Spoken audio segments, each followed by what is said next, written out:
bendiga y gracias por interesarte en la exposición del tema que lleva por título Virgen María, Reina de los Cielos. A continuación le mostraremos cómo nos han engañado. Y dije bien, nos han engañado haciéndonos ver a una María no bíblica.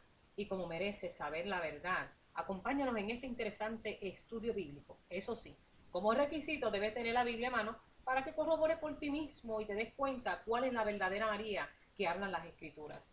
Así que te recomendamos que busques tu Biblia ahora, pero también encomiéndate en las manos de Dios, en las manos del Espíritu Santo y ora para que puedas entender.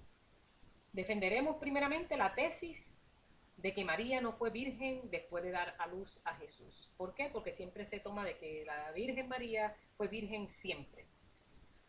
Comenzaremos diciendo que María fue una joven virgen, piadosa, temerosa de Dios y fue elegida entre todas las mujeres por todos esos buenos valores para llevar en su vientre al Salvador del mundo. Así dicen las Escrituras. Eso es lo que dicen las Escrituras.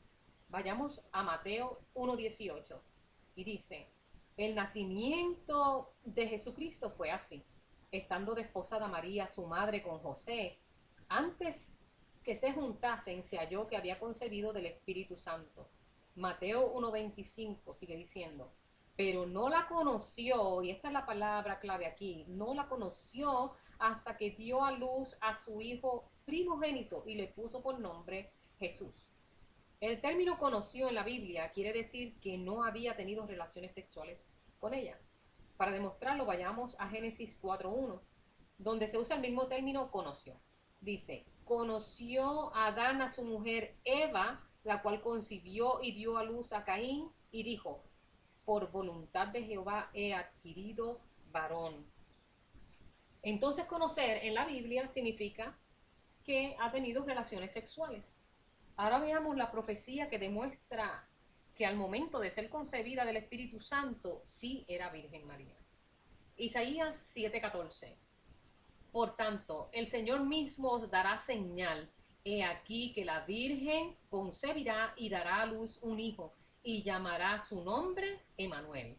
O sea que virgen no ha tenido relaciones sexuales. Eso es lo que demuestra ese versículo.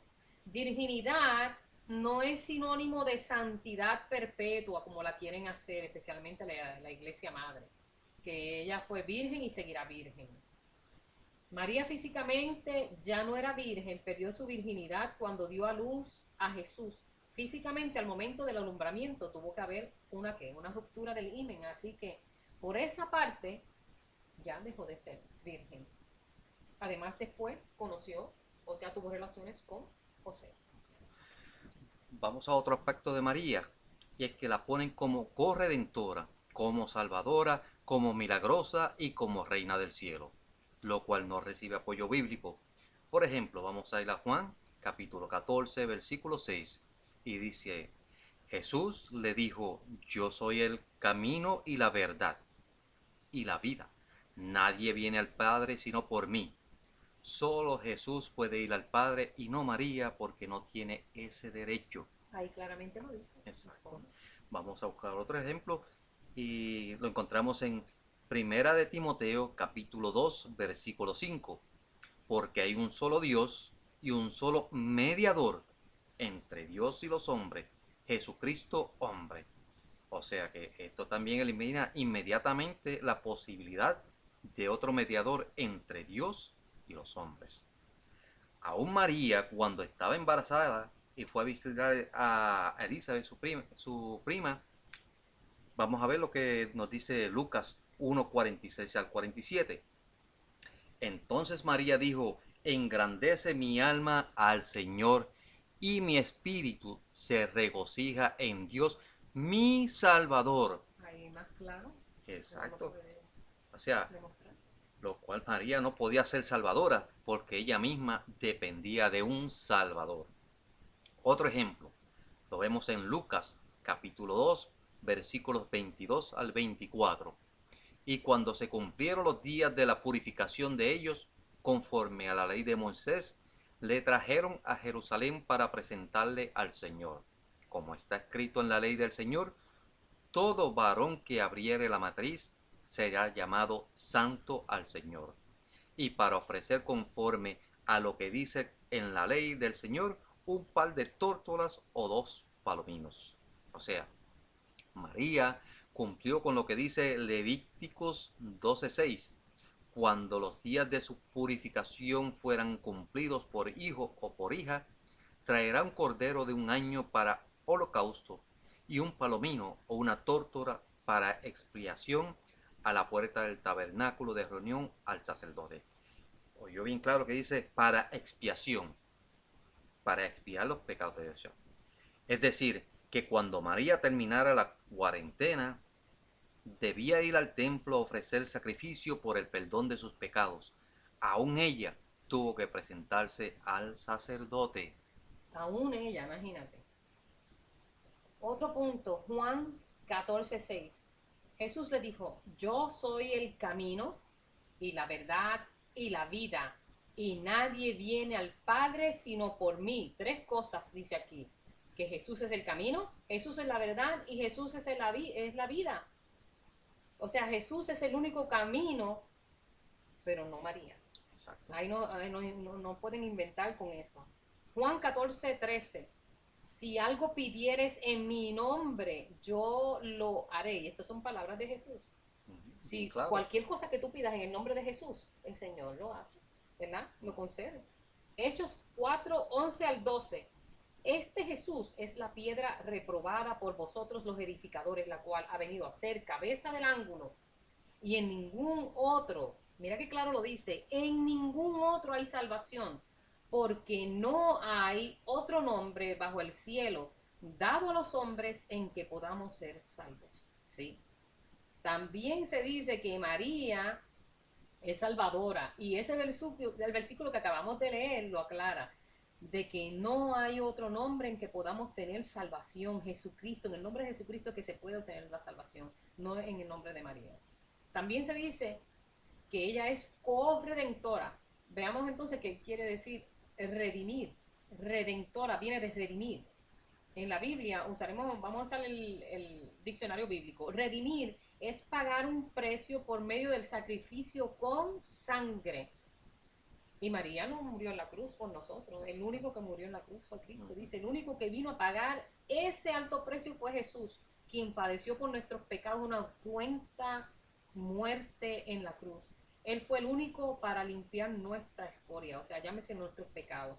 Por eso hay que estudiar el Viejo Testamento. La gente no le gusta estudiar el Viejo Testamento, pero ese es el tesoro, porque Jesús es del comienzo hasta el fin. Él es el alfa y el omega. Nosotros tenemos que entender el Viejo Testamento para podernos apoyar en el Nuevo Testamento. O sea, especialmente la parte de los sacrificios que se hacían con los animales, su derramamiento de sangre, para poder entender que esos sacrificios eran la sombra o la copia del verdadero sacrificio del Cordero que se inmoló por nosotros, a Jesucristo.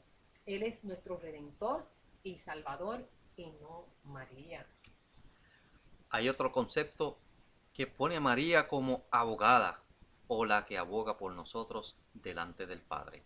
Veamos quién es realmente nuestro abogado. Y vamos a ir a Primera de Juan, capítulo 2, versículo 1. Hijitos míos, estas cosas os escribo para que no pequéis, y si alguno hubiera pecado, abogado tenemos para con el Padre, a Jesucristo el justo. Es bien claro el versículo, a Jesucristo el justo. Oh, yes. Así que nuestro abogado es Jesús. No habla de María como tal cosa. Vamos ahora a ver los 4 dogmas que defienden la Iglesia Católica. Oh, sí, bastante controversiales. Y vamos a definir lo que es dogma. Dogma, según ellos, es una proposición que se asume como principio innegable e irrefutable de una ciencia o doctrina según la Iglesia Católica. Según la Iglesia Católica, acuérdate que ellos dicen que son infalibles, que Exacto. ellos no se equivocan. Y como dijimos en la vez anterior, el único infalible, el único que no se equivoca nunca es nuestro Salvador, Jesucristo Amén. Dios. Así sea. Vamos al primer dogma, que ese es el María, Madre de Dios, dado bajo el concilio de Éfeso. Comenzó en el año 431 de la era cristiana. Este dogma afirma que María fue Madre de Dios, pero nadie le dio ese poder, porque la Biblia afirma que María fue Madre de Jesús y no de Dios, Así lo afirma Mateo 1:21. That's right.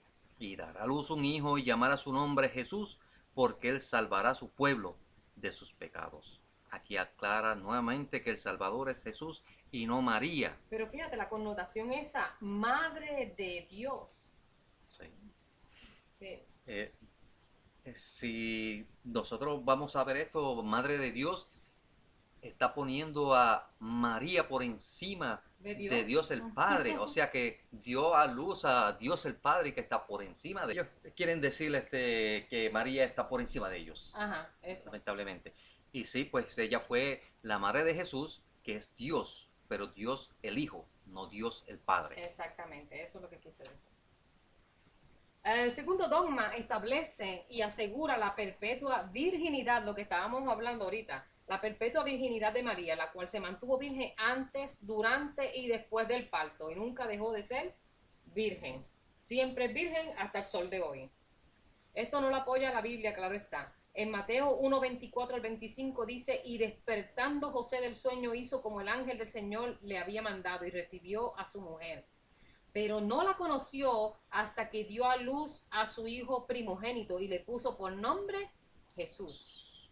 Volvemos otra vez a repasar el término conoció. Quiere decir que tuvo, ¿qué? Relaciones sexuales. Otro ejemplo que te puedo dar, el mismo Génesis 4:25. Y conoció de nuevo Adán a su mujer, la cual dio a luz un hijo y llamó su nombre Set. Ahora, vamos a seguir entonces con el tercer dogma. Bajo el primer concilio vaticano en el año 1854 se establece que María fue concebida sin pecado, lo que se conoce como la concepción de María. Debemos entender que María era un ser humano como cualquiera de nosotros, los que vivimos una vida piadosa y consagrada a Dios. Tengamos en cuenta que todo ser humano ha pecado durante el transcurso de la vida, incluyendo a María. Vamos a ver lo que dice Primera de Juan, capítulo 1, versículo 8. Si decimos que no tenemos pecado, nos engañamos a nosotros mismos y la verdad no está en nosotros. Pero eso de la concepción de María, que María fue concebida sin pecado, es decir, que la mamá de María no tuvo pecados. Exacto. Y que la mamá de María tampoco tuvo pecados y así por ahí para atrás, ¿verdad? De toda su generación no tuvieron pecados. Y entonces, Primera de Juan 1:18, como acaba de leer, todos nosotros pecamos, sea de pensamiento, de hechos, ¿verdad? Exacto. Nosotros pecamos. Entonces, si decimos que no Vamos, pecamos, claro. pues dice que la primera mentira, estamos mintiendo, pues entonces la verdad no está en nosotros. Así es. Vamos a ver este otro ejemplo en Romanos 3, versículos 9 al 10. ¿Qué pues? ¿Somos nosotros mejores que ellos? En ninguna manera, pues ya hemos acusado a judíos y a gentiles que todos están bajo pecado. Como está escrito, no hay justo, ni aun uno. Ni uno. Ni uno. El único que no se le halló pecado fue a nuestro Señor Jesucristo. Eso dice Primera de Pedro, capítulo 2, versículos 21 al 22. Pues para esto fuisteis llamados, porque también Cristo padeció por nosotros, dejándonos ejemplo, para que sigamos sus pisadas, el cual no hizo pecado, ni se halló engaño en su boca. Así mismo es. Cuarto dogma. Se le conoce como la asunción de María o el tránsito de María. Esto sí que da mucho que hablar. Todos dan mucho que hablar, pero es increíble. Esta es la mentira que la gente se ha creído hasta el sol de hoy, mucha gente, desafortunadamente. Fue bajo el Papa Pío XII en el año 1950. O sea, no hacen ni 100 años de esto. Exacto. Y es que se establece que María fue trasladada corporalmente al cielo. Pero anteriormente de esta fecha no existía este dogma, por lo cual hace pensar que este dogma fue un invento del papado. La Iglesia Católica dice que en la iglesia de la Adormición, que queda en Jerusalén, murió María, y cuentan que cuando trasladaban su cuerpo para darle sepultura, vinieron unos ángeles y se la llevaron al cielo. Dicen ellos que su cuerpo nunca vio corrupción, o sea que su cuerpo nunca se descompuso, y que fue trasladada en alma y cuerpo al cielo. Pero obviamente esto es un hecho que ellos no pueden corroborar bíblicamente, aunque ellos citan, porque ellos quieren como gato boca arriba defenderse, ellos citan el libro de Primera de Tesalonicenses 4, 17. Luego nosotros, los que vivimos, los que hayamos quedado, seremos arrebatados juntamente con ellos en las nubes para recibir al Señor en el aire. Y así estaremos siempre con el Señor. Este versículo se refiere a que cuando Cristo venga, nosotros subiremos a Él y para ser trasladado al cielo. No habla aquí para nada de que María fue trasladada al cielo y que por eso hay que leer, por eso hay que, tú sabes, adorarla de esa manera, porque el tránsito fue como directo por los ángeles, o por el Dios mismo, porque ellos dicen también que fue por Dios, como si fuera lo de Elías y Enoch. Exacto. Por eso hay que leer todo el capítulo para saber de qué se viene hablando. Otros versículos mal utilizados para decirle que María fue trasladada al cielo con vida está Apocalipsis 11:19. Y el templo de Dios fue abierto en el cielo, y el arca de su pacto se veía en el templo, y hubo relámpagos, voces, truenos y un terremoto grande y grande granizo. Este versículo lo que está hablando es de que ya no habrá más intercesión por el pecado, porque ya el tiempo se acabó, pues es hora de juzgar. Exacto, del juicio. El versículo anterior lo aclara. Aclara esto, dice, y se airaron las naciones y tu ira ha venido. Y el tiempo de juzgar, aquí lo dice claro, el tiempo de juzgar a los muertos y de dar el galardón a tus siervos, los profetas, a los santos y a los que temen tu nombre, a los pequeños y a los grandes, y de destruir a los que destruyen la tierra. Para nada está diciendo aquí que María entró directamente al cielo. Ahora, ya sé, me van a sacar el mismo versículo para apoyarse. ¿Sabe? Que esto es como una cosa, una seguidilla que ellos le dan. Siempre sacan este versículo. Especialmente ese sacerdote que está en YouTube. Siempre saca este versículo para callar a los demás y no le sigan hablando del tema. Juan 21:25. Y hay también otras muchas cosas que hizo Jesús, las cuales si se escribieran una por una, pienso que ni aún en el mundo cabrían los libros que se habrían de escribir. Vamos ahora a contestarle, ¿verdad? Con Juan 20:30-31, un capítulo anterior. Por eso le digo que cuando vengan con un versículo, usted léase el capítulo entero y si es posible ese libro completo. Dice Juan 20:30-31, hizo además Jesús muchas otras cosas señales en presencia de sus discípulos, las cuales no están escritas en este libro. Pero estas, ¿quiénes son estas? Estas cosas que se han escrito para que creáis que Jesús es el Cristo, el Hijo de Dios, y para que creyendo tengáis vida en su nombre. Y para rematar, vamos a buscar 1 Corintios 4:6.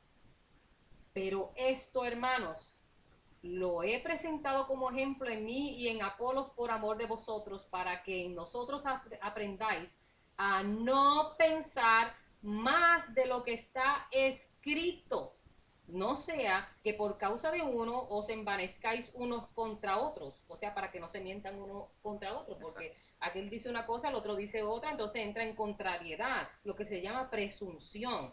Y Pablo está escribiendo aquí que para que no ocurra esto, básese en lo que está escrito, porque lo que está escrito, escrito está, y no se puede dar borrón y cuenta nueva, ¿verdad?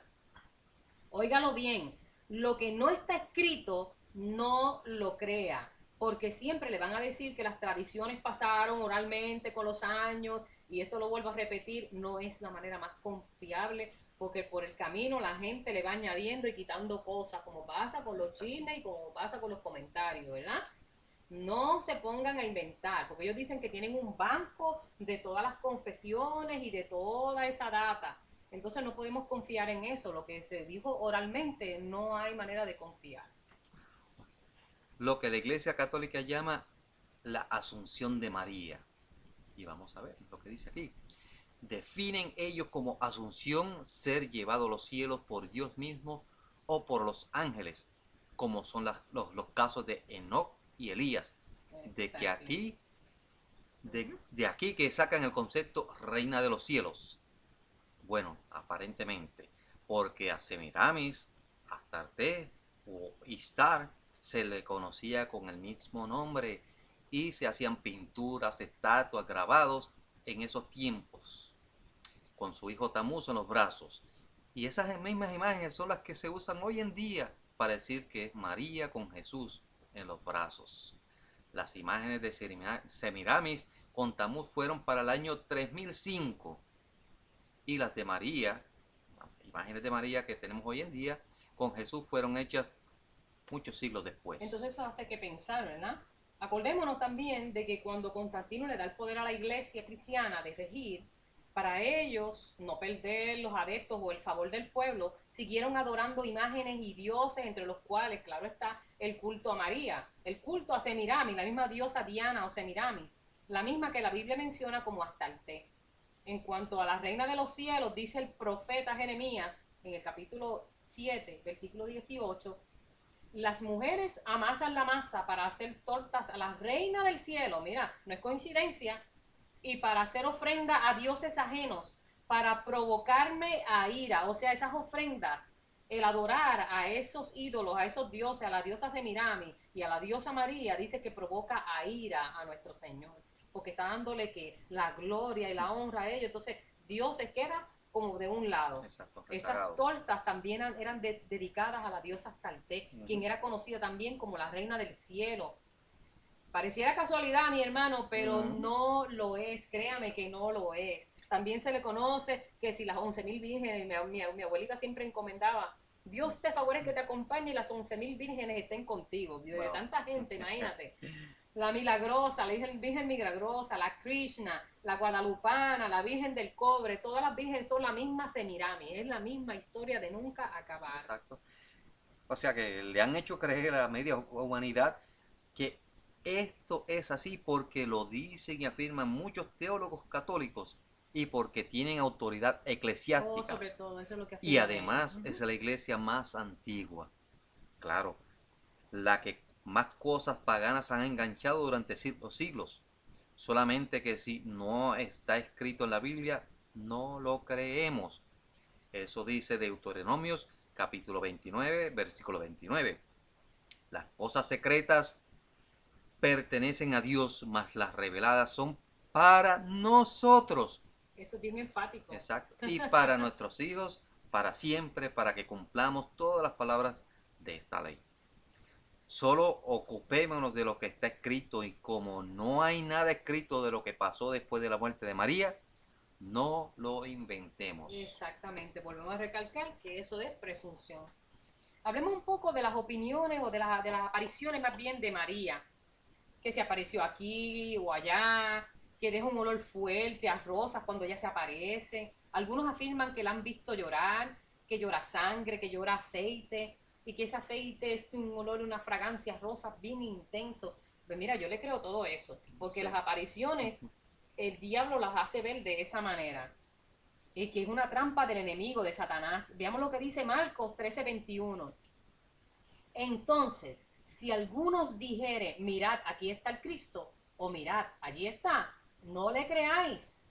Imagínense, si lo dice de Jesús, que no creáis las supuestas apariciones, que menos las de María. O sea, si dicen de María, pues no vayamos allá, porque la gente seguida dice, mira, hay una aparición de una virgen allí en la ventana de ese edificio, y tú ves que la gente se aglomera ahí diciendo, mira, y la gente todavía no lo cree, mira dónde está María, allá se ve el reflejo, y a veces ni se parecen nada a lo que es María. Por eso fue que el Señor dijo que Él no quería que se hicieran ningún tipo de imágenes para que no sucediera esto. Ajá, porque el único que es digno de adoración, volvemos a decir, es Jesucristo. Segunda de Corintios 11:14.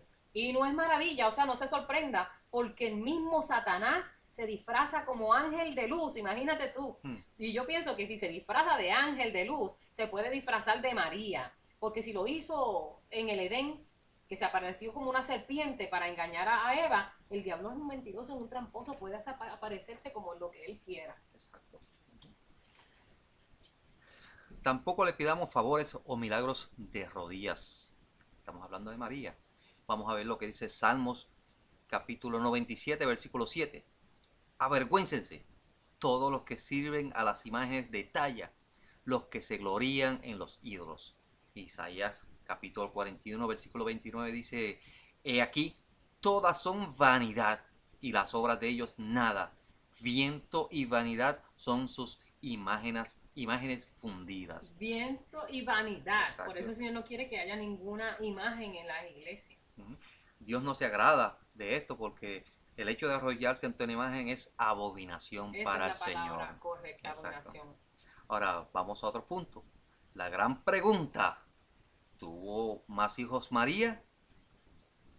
La Biblia menciona que Jesús tuvo más hermanos, pero no dice que María tuviese más hijos después que dio a luz a Jesús. Vamos a ver lo que dice Mateo capítulo 12, versículo 46. Mientras él aún hablaba a la gente, y aquí su madre y sus hermanos estaban afuera y le querían hablar. También este relato se encuentra en Lucas capítulo 8, versículos 19 al 20, y Marcos capítulo 3, versículos 31 al 35. Ahora vamos a ver otro ejemplo en Mateo capítulo 13, versículo 55. ¿No es este el hijo del carpintero? ¿No se llama su madre María y sus hermanos Jacob, José, Simón y Judas? ¿No están todos sus hermanos, hermanas con nosotros? ¿De dónde pues tiene estas cosas? Ahora vamos a ver diferentes posturas u opiniones acerca de... Si tuvo más hijos, María. Exacto, sí. Y la primera postura es que María pudo tener más hijos. Veamos Mateo 1, versículo 25. Pero no la conoció hasta que dio a luz su hijo primogénito y le puso por nombre Jesús. Y dice su hijo primogénito, dando como a entender que tuvieron más hijos. Porque cuando uno está en una familia, tú tienes más hijos, tú le dices, mira, este es el primogénito. Exacto, sí. O sea, como sugiriendo que estos otros Que pudo son haber los que tenido le más. siguieron. Exacto. Exactamente. Ahora, la segunda postura, vamos a ver de que José, lo primero es que era viudo, ¿verdad? Exacto. Y tenía hijos mayores que Jesús. Leamos Juan, capítulo 19, versículo 25 al 27. Dice, estaban junto a la cruz de Jesús su madre y la hermana de su madre, María, mujer de Cleofas, y María Magdalena, las tres Marías. Cuando vio Jesús a su madre y al discípulo a quien él amaba, que estaba presente, dijo a su madre, mujer, he ahí a tu hijo. Después dijo al discípulo, he ahí tu madre. Y desde aquella hora el discípulo la recibió en su casa. Si los hermanos de Jesús hubieran sido menores que él, esta postura dice que ella se hubiese ido a vivir con sus hijos, si ella hubiese tenido más hijos, ¿verdad? Pero por otro lado, los hermanos eran mayores que Jesús, no tenían la obligación de cuidar de María. ¿Por qué? Porque no eran sus hijos. Por eso es que Jesús le encomienda a Juan, al discípulo amado, que cuidase de ella para que no quedase sola y desamparada. Exacto. También la otra postura es que dice que los hermanos eran mayores que Jesús por como le hablaban a él con Exacto. autoridad, o sea, como que le ordenaban, haz esto, haz aquello, ¿por qué no haces esto? Exacto. O sea, muéstrate a la gente. Exacto, entonces eso quiere decir que eran mayores que él, porque un hermano mayor es el que tiene autoridad sobre el menor. Exacto. El menor no puede darle órdenes bajo esa cultura A un al hermano mayor, exactamente. Pero de todos modos, nosotros no podemos estar inventando con respecto a lo que no se escribió de ella, porque entraríamos en presunción nuevamente. Aquí se aplica lo que llamamos Deuteronomio 29:29, que tú lo repetiste, que las cosas secretas pertenecen a Jehová, pero las reveladas son para nosotros. O sea, no argumentemos, porque no es importante si tuvo más hijos o no tuvo más hijos. Lo importante es que ella dio a luz a lo más grande que podamos tener en esta tierra, que fue a nuestro Señor Jesucristo. Eso Salvador es y Señor. Eso es importante. Ahora analizaremos otro texto que sacan de contexto, el versículo más mal aplicado por la Iglesia Católica, para decir que este es de María, de quien el apóstol Juan hace referencia. Este versículo se encuentra en Apocalipsis capítulo 12, versículo 1, y dice: apareció en el cielo una gran señal, una mujer vestida del sol, con la luna debajo de sus pies y sobre su cabeza una corona de 2 estrellas. O sea, lo primero es que hay que entender es que el libro de Apocalipsis usa un lenguaje simbólico. Ahí tú lo has dicho claramente. Lenguaje simbólico. Y desafortunadamente la Iglesia Católica es literalista y no Exacto. puede ser. Yeah. ¿Tú sabes cuántos símbolos tiene el Apocalipsis? No lo puedes aplicar Muchísimos, literal. Exacto, sí. Un ejemplo bien claro es el versículo 3 del mismo capítulo. O sea, estamos hablando de Apocalipsis 12:3, el cual dice: también apareció otra señal en el cielo, He aquí un gran dragón escarlata que tenía 7 cabezas y 10 cuernos, y en su cabeza 7 diademas. Imagínense ver al dragón, que es el mismo Satanás, que es escarlata, o sea, que es rojo, con 7 cabezas y 10 cuernos Eso es literalmente hablando. imposible, un Y monstruo. es imposible, ya que el Señor hizo a los ángeles iguales que nosotros, a Ujú. imagen de nosotros. Y Satanás, que antes era Lucifer, pues fue creado igual con dos piernas, una Exacto. sola cabeza, dos brazos, o sea, normal. Ujú. No se puede tomar literal. Si ellos toman literal el versículo 1 de Apocalipsis 12, pues entonces habría que tomar literal El segundo, el el tercero. tercer versículo que habla de eso, que de Satanás, que tiene 7 cabezas. Imagínate tú. Exacto. Wow. Por lo tanto, debemos descifrar o romper estos versículos para entendernos. O sea, volvamos a Apocalipsis 12:1. Dice que apareció en el cielo una señal. Definamos ahora lo que quiere decir cielo. Y nos vamos a Salmos 11:4. Y Salmos 11:4 dice, Jehová está en su santo templo. Jehová tiene en el cielo su trono. Ahí Es lo bien dice claro. claramente. O sea que el cielo que está diciendo aquí es que ese es el trono de nuestro Señor. Vamos entonces a buscar qué significa señal. Y eso lo puede usted buscar en el diccionario bíblico. Señal. Viene del griego simeion. Simeion, que quiere decir milagro, recordativo o demostración, dada a menudo para confirmar un mensaje. Continúa diciendo el versículo 12:1. Una mujer vestida del sol, que ellos dicen que esa es la Virgen María.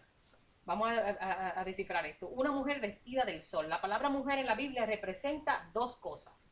La primera cosa que representa es la iglesia verdadera. Este ejemplo lo conseguimos en Efesios 5:23 al 25 y dice de la siguiente manera.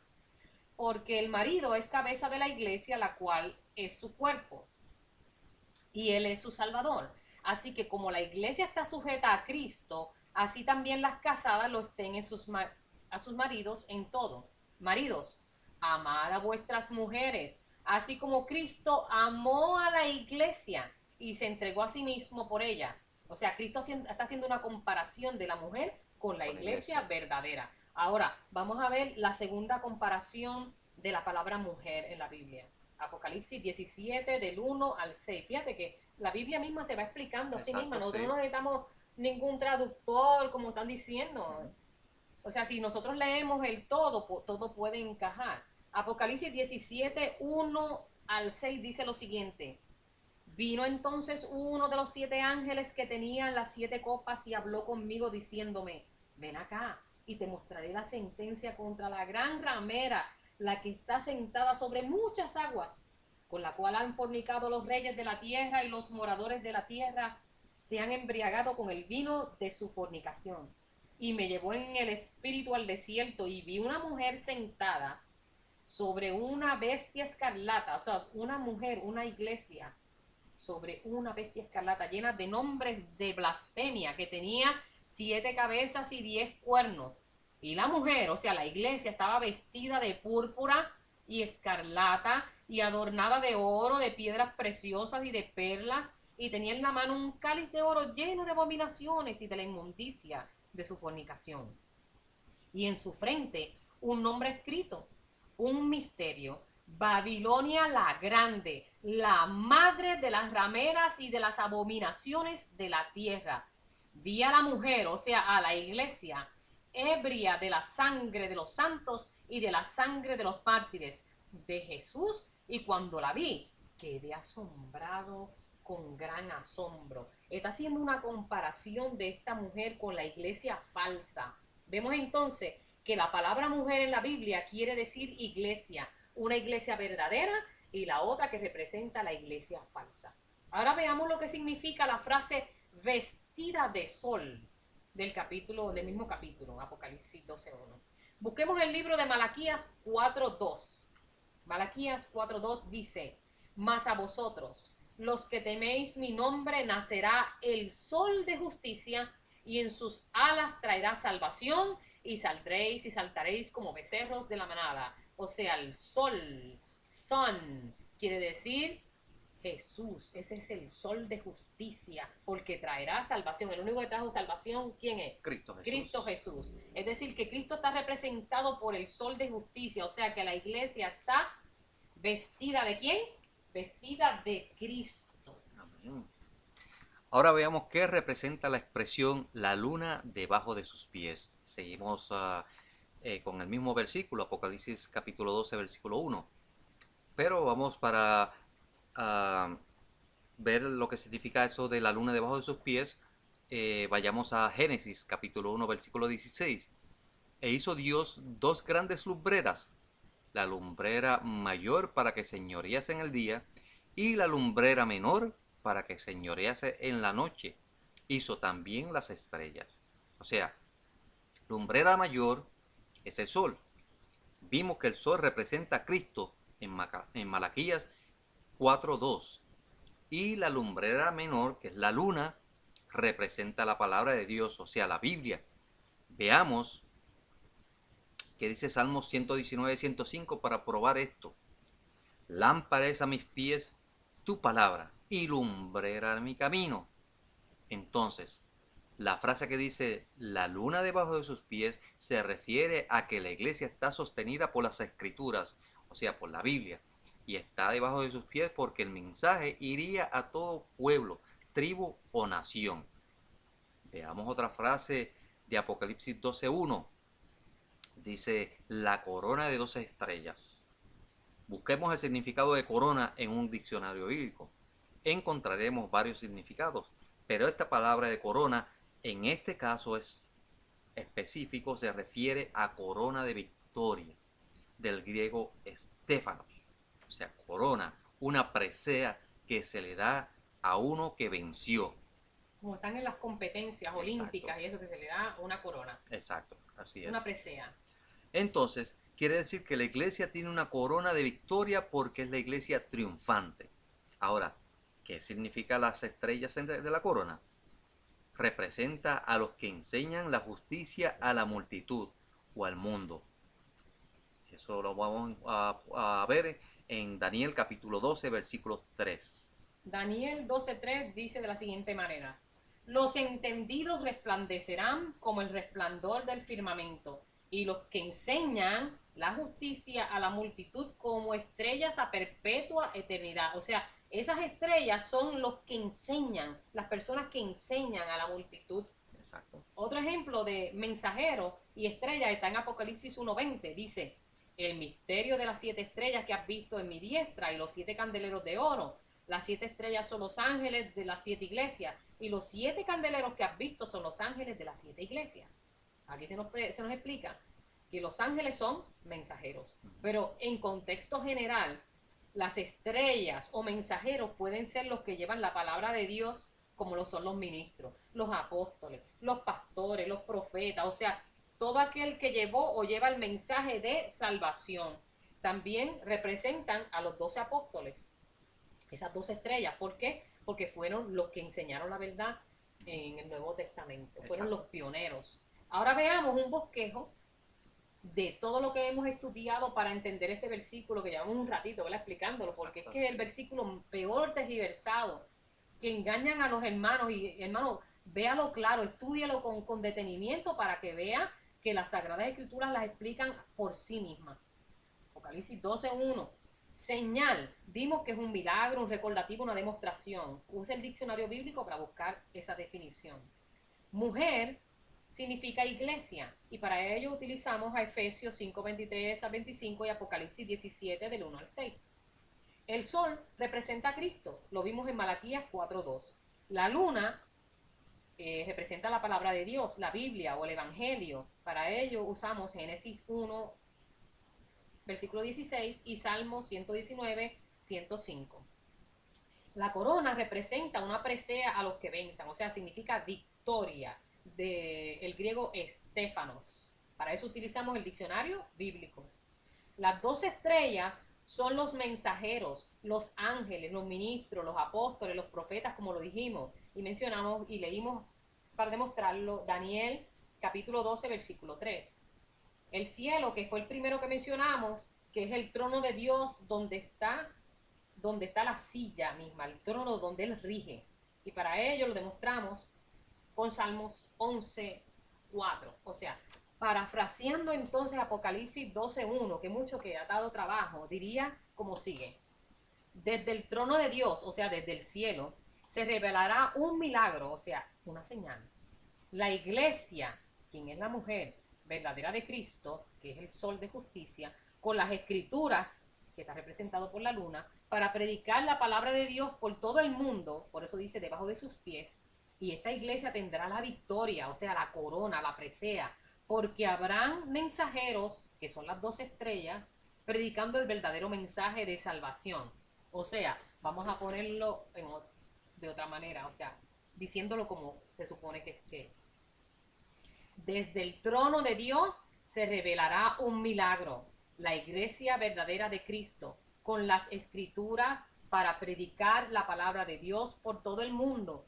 Y esta iglesia tendrá la victoria, porque habrán mensajeros predicando el verdadero mensaje de salvación. Amén.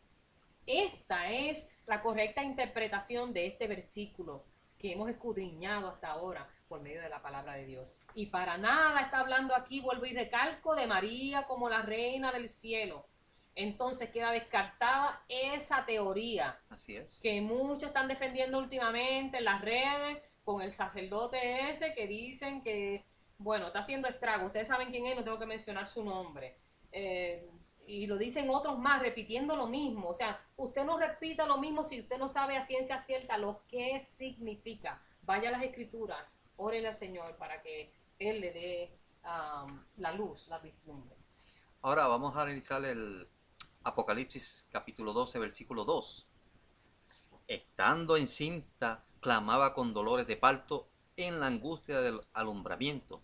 O sea, este versículo la iglesia madre lo interpreta también de manera literal. Dicen que estando ella encinta, o sea, María, clamaba con dolores de parto. Según ellos, María estaba encinta de Jesús, pero no tiene sentido ni lógica, porque en el versículo anterior, según ellos lo interpretan, ya María estaba en el cielo. En el cielo. Y el alumbramiento fue en la tierra. Ella no pudo dar a luz en el cielo. Exacto. O sea, mejor analicemos de manera bíblica esta expresión. Estando encinta, clamaba con dolores de parto. Vamos a ver en Romanos capítulo 8, versículos 22 al 23, ¿qué significa esto? De dolores, con dolores de parto. Exacto. Porque sabemos que toda la creación gime a una, y a una está con dolores de parto hasta ahora. Y no solo ella, sino que también nosotros mismos, que tenemos las primicias del Espíritu, nosotros también gemimos dentro de nosotros mismos, esperando la adopción, la redención de nuestro cuerpo. O sea, esto representa la iglesia del Nuevo Testamento, la cual siempre estuvo en espera del libertador, es decir, Jesucristo. Los dolores de parto significa el dolor y las consecuencias que trae el pecado al mundo.